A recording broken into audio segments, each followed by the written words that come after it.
નમસ્કાર. દિવસભરના તાજા સમાચારોમાં તમારું સ્વાગત છે. તમારી સાથે હું છું પિનલગીરી ગોસ્વામી. સમાચારો વિસ્તારથી જાણીએ એ પહેલા મહત્વના સમાચારો ઉપર એક નજર.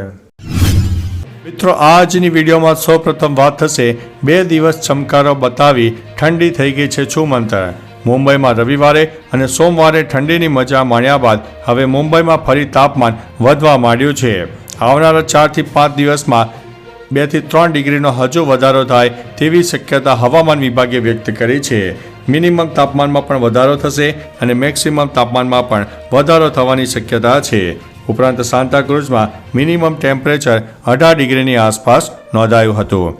મિત્રો, અન્ય મહત્વના સમાચારની વાત કરીએ તો સાઉદી કરશે 2034 ફીફા ફૂટબોલ વર્લ્ડ કપની યજમાની.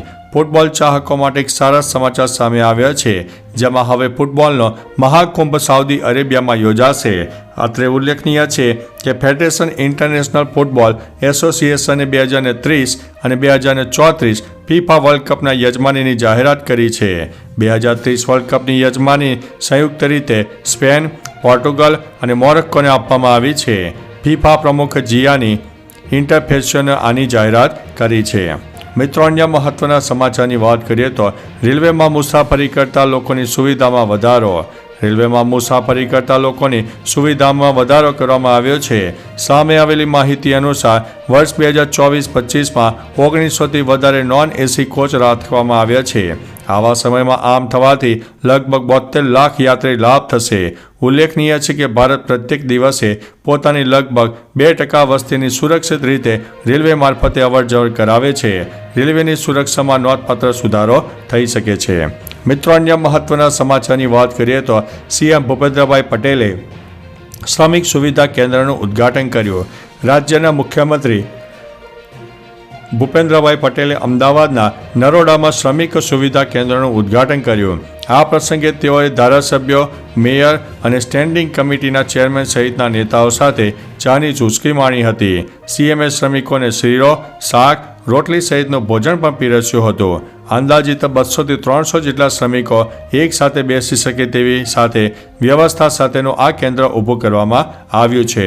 મિત્રો, અન્ય મહત્વના સમાચારની વાત કરીએ તો પ્રથમ એઆઈ સંચાલિત સાયબર સિક્યુરિટી કંટ્રોલ સેન્ટરનું લોકાર્પણ. ડ્રોના રાંચરડા ખાતે ભારતના પ્રથમ એઆઈ સંચાલિત integrated cyber security command control સેન્ટરનું લોકાર્પણ કરવામાં આવ્યું હતું.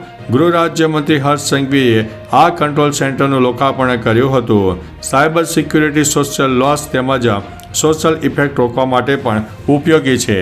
હર્ષ સંઘવીએ જણાવ્યું હતું કે ગુજરાતના યુવાને રાજ્યનું જ નહીં પણ સમગ્ર દેશમાં ગુજરાતનું નામ રોશન કર્યું છે.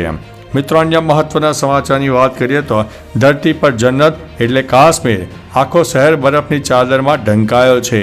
કાશ્મીર, હિમાચલ પ્રદેશ અને ઉત્તરાખંડના કેટલાક વિસ્તારોમાં હિમવર્ષા થઈ રહી છે. આ સ્નોફોલને કારણે અહીંની ટેકરીઓ, ખીણો, મંદિરો અને નગરોને બરફની ચાદરોથી જાણે કે ઢંકાઈ ગઈ છે. હિમાચલ પ્રદેશના શિમલામાં સોમવારે તાજી હિમવર્ષા બાદ અહીંના ઘરો અને ઇમારતો બરફથી ઢંકાઈ ગયા હતા. મિત્રો, અન્ય મહત્વના સમાચારની વાત કરીએ તો દિલ્હીમાં 37 વર્ષમાં પહેલીવાર દિલ્હીમાં 5°C તાપમાન ઘટતું રહ્યું છે. પહાડી વિસ્તારોમાં થઈ રહેલી હિમવર્ષાને કારણે દિલ્હી, યુપી, બિહાર, પંજાબ, હરિયાણા, રાજસ્થાનમાં ઠંડી પડી રહી છે.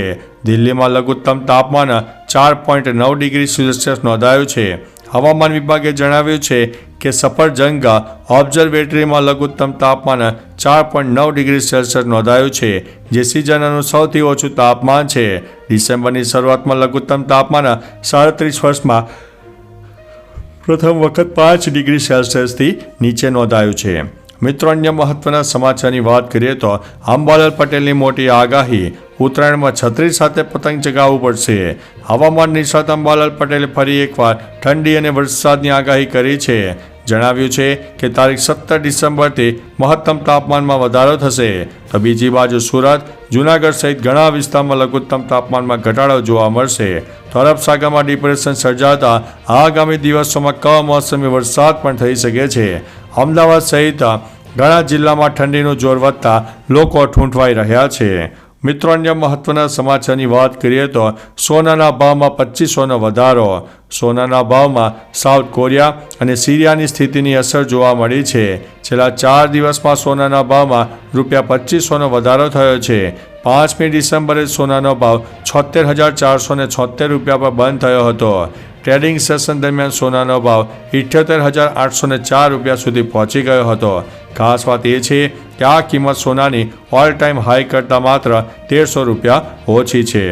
મિત્રો, અન્ય મહત્વના સમાચારની વાત કરીએ તો ભાજપે વોર્ડ પ્રમુખોની વયમર્યાદા નક્કી કરી છે. ગુજરાત ભાજપે વોર્ડ પ્રમુખોની વયમર્યાદા નક્કી કરી છે. આ નિર્ણયથી ભાજપના કાર્યકર્તાઓમાં નારાજગી પણ જોવા મળી છે. ભાજપે વોર્ડ પ્રમુખની વયમર્યાદા 45 નક્કી કરવામાં આવી છે. 30 વોર્ડ ધરાવતા સુરતમાં ભાજપના 240થી વધુ કાર્યકરોએ પ્રદેશ નિરીક્ષકોને સમક્ષ આ પદ માટે પોતાનો દાવો કરતી અરજી પણ કરી છે. 20 ડિસેમ્બર પહેલાં વોર્ડ પ્રમુખોના નામ જાહેર કરવામાં આવે તેવી શક્યતા સૂત્રોએ વ્યક્ત કરી છે. તો ચાલો મિત્રો, ફરીથી દેશ અને દુનિયાના સુપરફાસ્ટ સમાચાર લઈને મળતા રહીશો. ત્યાં સુધી અમને રજા આપશો. નમસ્તે.